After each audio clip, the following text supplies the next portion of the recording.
जो हमारा domestic cricket की लीग्स हैं, सबसे बड़ी तो है रणजी ट्रॉफी। तो रणजी ट्रॉफी का कॉन्सेप्ट एंड ऑल कैसे आया और कहाँ से इंस्पायर्ड है ये? वैसे 1934 में आया था डोमेस्टिक लीग जब शुरू हुई, ऑब्वियसली इंग्लैंड से ही इंस्पायर्ड थी इनिशियली तो, और 1935-36 सीजन में इसका नाम फाइनली रणजी ट्रॉफी रखा गया। तो रणजीत सिंह जी जो इंडिया के पहले इंटरनेशनल प्लेयर थे, जो नवानगर है वहां के राजा थे, जहां से अब रिप्रेजेंटेशन ऑफिशियली हमारे अजय डेजा जी के पास आ चुकी है। तो दिलीप सिंह जी, रणजीत सिंह जी दोनों वहीं से थे, उनके नाम पे रणजी ट्रॉफी, दिलीप ट्रॉफी का नाम रखा गया। तो दो he played for England, obviously उस टाइम पे इंग्लैंड के लिए खेले थे वो, but first international player from India थे वो, तो उनको ऑनर करने के लिए ये रखा गया था। और डेफिनेटली उनका जो लेग ग्लांस है उसकी बहुत तारीफ होती है, because he kind of opened up. यार अपना ये सोचो, क्रिकेट का एवोल्यूशन बड़े अमेजिंग तरीके से हुआ है। एक एक शॉट ने चीजें चेंज की हैं, डायमेंशन खोला कि क्रिकेट को ऐसे भी खेला जा सकता है, जैसे कि एबी डिविलियर्स ने हम करके दिखाया है या ऋषभ पंत करके दिखाते हैं। वो सब चीजें पहले जैसे हमारे लिए आज इतना एस्टॉनिशिंग है ना, उस एरा में लेग ग्लांस खेलना भी उतना एस्टॉनिशिंग था। अच्छा ये भी हो सकता है। तो cricket was like in straight lines, V में खेलो, वी में खेलने का ज्यादा था पहले, ये को सही। तो ये चीजें करके दिखाई, या स्क्वायर होता था या वी, बिल्कुल सही। तो धीरे धीरे ऐसी चीजें आई। अब तो 38 टीम्स हैं उसमें एग्जिस्ट करती हैं। पहले तो 8 टीम्स उनके 4 ग्रुप्स एग्जिस्ट करते हैं जो बेसिकली मेन ट्रॉफी के लिए खेलती हैं, और 6 टीम्स जो भी प्लेट में खेलती हैं, जहां पे नॉर्थ ईस्ट की कुछ स्टेट्स हैं जो अपकमिंग टीम्स हैं जो भी उस लेवल पे compete नहीं कर सकती। तो क्वार्टर फाइनल्स में इन 8 टीम्स के जो 4 ग्रुप्स हैं उनमें से 2-2 टीम्स आती हैं, और इन 8 के बीच में क्वार्टर फाइनल्स और फिर सेमीफाइनल्स और फिर फाइनल्स होता है। जो इस बार विदर्भा जीती है, पिछली बार मुंबई जीती थी।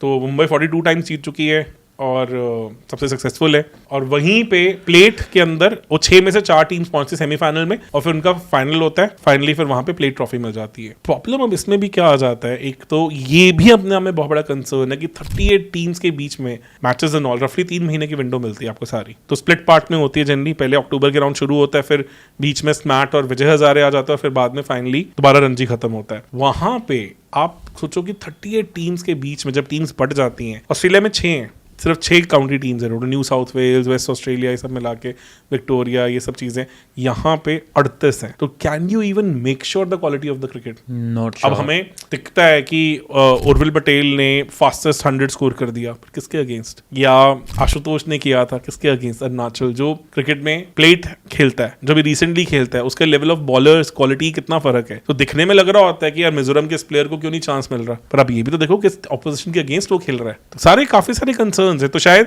हमें इसीलिए दिख रहा है कि बड़ी स्टेजेस की इंपॉर्टेंस और भी बढ़ जाती है। सिर्फ इतना नहीं है, अगर तुम बाकी ट्रॉफीज की भी बात करो तो जो स्मैट है, सैयद मुश्ताक अली ट्रॉफी, वो सैयद मुश्ताक अली जी के नाम पे आए थे, जो फर्स्ट इंडियन प्लेयर थे जिन्होंने ओवरसीज 100 स्कोर किया था 1936 में इंग्लैंड में जाके।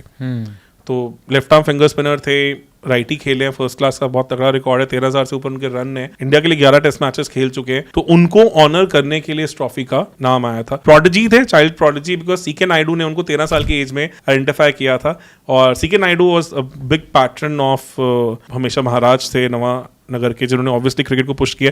नवानगर हो गया यहाँ से, और वहां से आप गए पटियाला हो गए, इन्होंने काफी ज्यादा किया। तो यहाँ 2 मेजर क्रिकेटिंग सेंटर पावर्स थी। तो उसके बाद विजय हजारे ट्रॉफी जो आता है, विजय हजारे खुद बहुत बड़े लेजेंड रहे इंडियन क्रिकेट के, बहुत ही बड़े। तो सबसे बड़ी उनकी उपलब्धि रही है कि उनके अंडर हमने अपनी फर्स्ट टेस्ट विन देखी थी 1951-52 में। हमने इंग्लैंड को मद्रास में, जिसे अब हम चेन्नई बोलते हैं, वहां पे हमने पहला टेस्ट मैच जीता था और इंग्लैंड को वहां पे हराया था। तो he became the icon of independent India. मतलब ऑलमोस्ट 20 साल जब हमारी पहली इंटरनेशनल टीम खेली थी, उसके बाद जाके हमारी पहली विक्ट्री आई थी। तो इसलिए विजय हजारे जी को काफी ज्यादा रेपुटेशन मिलती है, और उसके चक्कर में इस ट्रॉफी का नाम उनके ऊपर रखा है। वहां भी 38 टीम्स कंपीट करती हैं। वहां ग्रुप डिवीजन थोड़ा डिफरेंट है। वहां पे 3 ग्रुप्स हैं जो 8-8 टीम्स के होते हैं, और 2 ग्रुप्स हैं जो 7-7 टीम के होते हैं, और इन्हीं में से फिर आगे क्वार्टर फाइनल, सेमीफाइनल्स, फाइनल्स, इस तरह की चीजें होती हैं। अब वहां डेफिनेटली आप देखो, आपकी वो जो 6 प्लेट वाली टीम्स थी वो भी यहाँ घुस गई, तो फिर वहां आप रिकॉर्ड थोड़े स्क्यूड पे जाते हैं। इसीलिए हम शायद स्मैट की जगह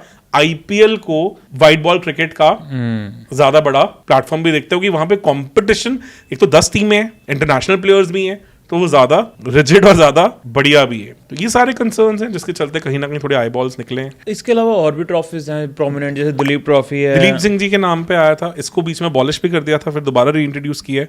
इसमें क्या फॉर्मेट कुछ डिफरेंस है? रेड बॉल क्रिकेट है, इसमें जोनल क्रिकेट की तरह यूज होता है ये, और मॉनसून सीजन में खेलते हैं इसे, तो इसलिए विंडो नहीं मिल पा रही थी, इसलिए इसको खत्म किया।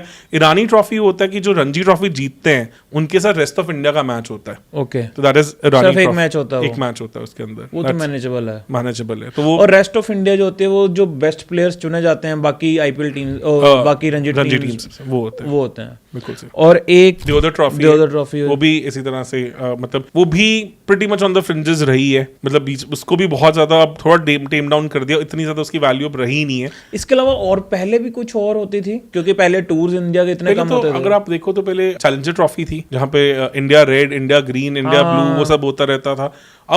अब ना एक्चुअली बीसीसीआई का ज्यादा फोकस आईपीएल के बाद भी 8 ओवर्स पे हो गया है। मतलब जो प्लेयर अच्छा कर रहे होते हैं पोटेंशियल, मान लो रणजी से नहीं भी दिखा आपको, आईपीएल से दिखा, तो उनके रेड बॉल क्रेडेंशियल्स कैसे चेक होते हैं 8 ओवर्स पे, क्योंकि 8 ओवर्स में उनको लगता है ज्यादा कंपटीशन दिखेगा, ज्यादा कॉम्पिटिटिव क्रिकेट खेलेंगे। क्योंकि जनरली 8 ओवर टीम में अगर आप इंग्लैंड के खिलाफ खेलने गए, जैसे अभी इंडिया खेली इंग्लैंड लायंस के, है ना, तो उसमें मैं देख रहा था कि इंग्लैंड के वो प्लेयर्स भी खेले हैं जो बहुत बड़े प्लेयर्स रह चुके हैं, जैसे क्रिस वॉक्स थे जो टोंग खेले हैं जो तो आप ये समझो उससे क्या होता है कि जो आपकी ए टीम है उसको premium of the premium bowler मिल रहा है, वो भी एलियन कंडीशन में, तो वो प्रिपरेशन जो हो रही है वो एक्सेप्शनल है। बिल्कुल सही।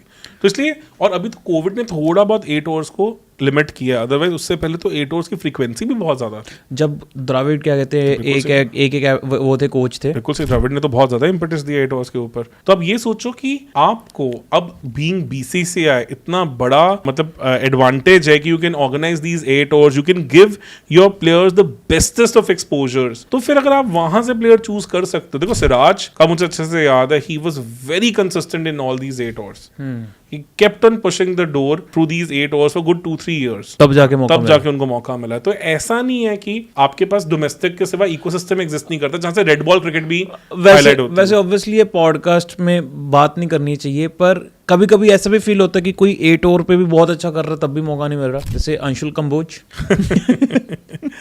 मतलब क्या ही बात करें यार, वो थोड़ा बियॉन्ड में हो गया, मतलब कंसिडरिंग कि इतना मैंने पार्शियलिटी जनरली देखी नहीं है, तो वो बिल्कुल समझ नहीं आया। मतलब वहाँ पे Harshit Rana look very ordinary, 99 runs देके 1 विकेट, वो भी पता नहीं लकी सा विकेट ही था, रन्स बैट से नहीं आए, और दूसरे बंदे ने रन्स भी मारे बैट से, and he was troubling literally everyone, the entire internet was talking about Anshul Kamboj. चलो सर, ये इस पॉडकास्ट में से बात करनी बनती नहीं है बट हाँ याद आ गया मेरे को, वो मुझे लगता है वो रिवर्स ऊनो हो गया एक तरह से, है ना। चलो अलग कहानी है वो। तो अभी बात करते हैं, अगर हमने ये तो ऑलरेडी बात कर ली है कि बीसीसीआई का जो रिलेशन है वो स्टेट बोर्ड्स के साथ वो बहुत अजीब सा है, एंड पॉलिटिकल ड्रिवन बहुत ज्यादा है, बहुत ज्यादा, एंड पॉलिटिकल थ्योरी पे वो जो पॉलिटिकल पार्टी जो उस पर्टिकुलर स्टेट को गवर्न करती है उस पे भी बहुत आ जाता है। अपना लोकल पॉलिटिशियन से साथ लोकल बिजनेसमैन के लिए बहुत बड़ा ये एक स्टेटस सिंबल है। जो ट्राइडेंट ग्रुप है लुधियाना का, one of the biggest groups in Punjab भी हैं, तो उनके जो ओनर हैं, he is now very prominent figure in PCA, जबकि उनका क्रिकेट से कोई दूर दूर तक लेना देना नहीं है, बट वही ऑब्वियसली बात है, it's a status symbol, it's lot of power, lot of local power also ना, actually influence lot of ecosystem. कितने पेरेंट्स हैं जो अपने बच्चों को आज ऊपर लेके जाना चाहते हैं क्रिकेट में, तो उन सबके लिए तो you get all the I balls also.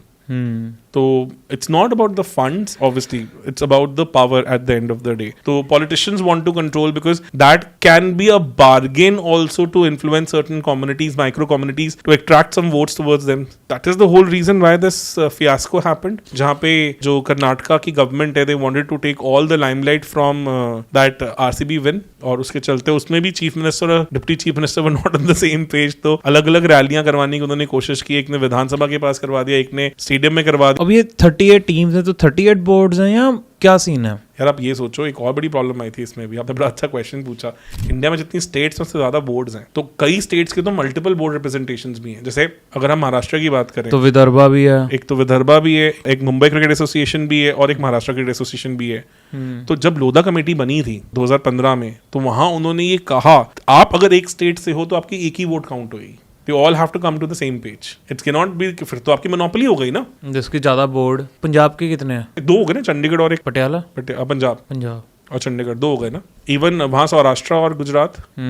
तो ये चीजों को कंट्रोल करने के चक्कर में बेसिकली बीसीसीआई के ऊपर ये मैंडेट आया था सुप्रीम कोर्ट से लोधा कमेटी में कि भाई ये सब नहीं चलेगा। तो अभी सोचो, मतलब अपनी विम्स एंड फैंसीज के अकॉर्डिंगली चीजें बनी है, जहां पे पॉलिटिकल वो था, जहां पे everybody wanted to have their own power centres, उस हिसाब से कहानियां बनती रही हैं। और उसके चलते काफी लोग सफर भी किए। आप सोचो कि बिहार में चीजें इतनी कॉम्प्लिकेटेड थी, इतना स्ट्रॉन्ग नेक्सस ऑफ पॉलिटिशियंस हो गया था कि बीसीसीआई ने एक तरह से बिहार क्रिकेट एसोसिएशन को साइडलाइन ही कर दिया। कितने साल तो वो एग्जिस्टेंस में ही नहीं था। अच्छा, कितने साल नहीं रहा वो part of the ecosystem. Jharkhand exist करता था, बिहार नहीं करता था। पीछे एक मूवी भी तो आई थी ऐसी सी एक, मतलब उसके ऊपर जहां दिखाया था कि वो बिहार की एक टीम बनाने की कोशिश करते हैं और कितने उनको चैलेंजेस आते हैं, फिर वो टूर्नामेंट जीत जाते हैं, ऐसा कुछ था। तो अभी भी सोचो बिहार क्रिकेट एसोसिएशन जो बना है और जो जिसमें अभी वैभव सूर्यवंशी खेलते हैं, टीम तो बहुत ज्यादा कमजोर टीम है। मतलब 1 या 1.5 दिन में टेस्ट मैच हारे थे तो मुझे, मतलब रणजी मैच हारे थे वो एमआई से, मुंबई से, मतलब तो मुझे याद है। लाइक वेरी हॉरिबल थिंग उसका उनका। They are like leaps and bounds behind other ecosystem. Jharkhand बहुत आगे है उनसे। तो ये काफी कंसर्न्स हुए हैं। बहुत सारी और चीजें हैं, धीरे धीरे अब चीजें इंप्रूव हो रही हैं। बट आप सोचो ना, इतने माइक्रोस को साथ लेके चल पाना, इज इट ईजी? और आप वहां पे अपनी पावर भी लूज करते हो, बिकॉज जहां जहां सेंट्रल गवर्नमेंट के डायरेक्टली परव्यू में बीसीसीआई आ जाता है और स्टेट बोर्ड अलग पॉलिटिकल पार्टी से साथ हो सकते हैं, तो वो भी तो नहीं चाहेंगे ना कि हम अपना सेंट्रल कंट्रोल लूज करें, because BCCI is a very powerful seat. Prime minister के बाद अगर कोई बंदा जिसके हाथ में बहुत पावर होती है, वो शायद इंडियन क्रिकेट कैप्टन भी होता है। वो इंडिया के टॉप 5 या टॉप 10 मोस्ट इन्फ्लुएंशियल लोगों में तो आ ही जाता है, because you have so much of eyeballs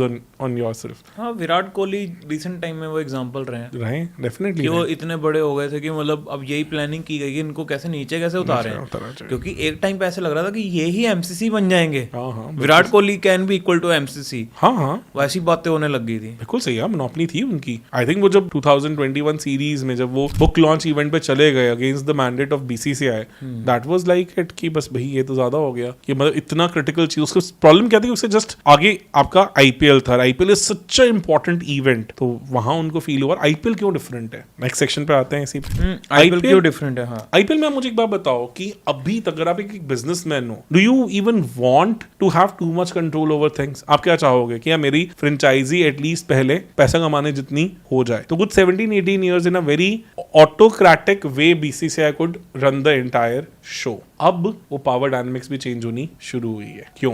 because now the owners have become more ambitious. उनको है कि हमारे हाथ में पावर आए। पहले भी हुआ है ये कंफ्लिक्ट ऑफ इंटरेस्ट, जैसे कि श्रीनिवासन थे, उनके पास सीएसके भी था, सबसे influential franchise. At the same time वो बीसीसीआई को भी कंट्रोल करते थे, पर समहाउ उस नेक्सस से बाहर निकली 2014 में जब पॉलिटिकल शिफ्ट आया, पावर शिफ्ट के बीच में दालमिया आया, फिर अल्टीमेटली जेशा आके वहां पे बैठ गए। तो ये चीजें हुई, but don't you think so कि अब दोबारा से वो जो फ्रेंचाइजीज है जो ऑलरेडी $multi-billion सेटअप बना चुके हैं, वो ये नहीं चाहेंगे। और उन्होंने कहीं ना कहीं प्लेयर्स को इन्फ्लुएंस करना शुरू कर दिया था, डोमेस्टिक मत खेलो, हमारे कैंप्स लगाओ। जनवरी में ये सब ड्रामे होने शुरू, अनुज रावत, कितने सारे एग्जांपल्स आए। अब बीसीसीआई को दोनों डायरेक्शंस में कंट्रोल रखना है। उन्होंने आईपीएल को ज्यादा पावर क्यों दी? ताकि स्टेट बोर्ड से कहानी बाहर निकले। पर at the same time giving too much power to IPL means also kind of giving too much power to these IPL owners, because ultimately वो तो बिजनेसमैन है ना, वो भी पावर टसल के लिए तो वो भी नहीं छोड़ेंगे। उनके पास तो और तरीके भी हैं पावर गेन करने के, ठीक है ना। तो वहां पे they had to basically again do the power shift. तो उसे न्यूट्रलाइज करने के लिए उन्होंने क्या किया, विप डाल दी प्लेयर्स पे कि तुम्हें रणजी भी खेलना है, ओके, ताकि दोनों के बीच में बैलेंस। सो अभी बीसीसीआई जो है वो बीच में है और वो टग ऑफ वॉर है, जहां पे टग ऑफ वॉर नहीं बोलेंगे, बीसीसीआई है जिसके दोनों हाथों में ऐसे रोप्स हैं और दोनों को कंट्रोल कर रहे हैं। एक तरफ स्टेट बोर्ड्स और एक तरफ फ्रेंचाइजीज, आईपीएल फ्रेंचाइजीज। इन दोनों को चेक में रखना है इनको, तो उसके लिए बैलेंस बना के रखते हैं। पर इसमें अभी क्या है कि जो आईपीएल फ्रेंचाइजी के जो वो चाहते हैं करना, दे आर मोर ऑफ मतलब कि पैसा पैसा पैसा है ना, पैसा एंड पावर। एक और चीज बोलूं थोड़ा सा, मुझे क्यों लगता है कि जो ये स्टेट बोर्ड्स के साथ आईपीएल टीम्स के पिचेस को लेकर लड़ाई हुई, इसमें कहीं ना कहीं फ्यूल बीसीसीआई ने डाला, खुद डाला होगा, ताकि क्योंकि मैं ये सोच रहा हूँ कि देखो अभी क्या है, अभी ये मैं बीसीसीआई हूँ, ये अलग डायरेक्शन में है, स्टेट बोर्ड्स और आईपीएल अलग डायरेक्शन में है, दोनों अलग अलग हैं। और मैं अगर बीसीसीआई हूँ, मैं यही कर सकता हूँ, जब ये इधर ज्यादा कोशिश करे खींचने की तो मैं इधर एम्पावर कर दूंगा कि तुम अब खींचो इधर, ताकि मैं अपने इक्विलिब्रियम, ब्रिटिशर्स का डिवाइड एंड रूल वाला, हाँ ना, वो है। अब इन सब में जो मुझे एक चीज दिखती है जो हो सकती है, कि जो शायद हो सकता है बीसीसीआई का लेट डाउन भी हो सकता है, बहुत बड़ा या बहुत बड़ा नुकसान हो सकता है कि अगर ये कोल्यूड कर जाएं आपस में, बहुत मुश्किल है। स्टेट बोर्ड्स और आईपीएल टीम्स,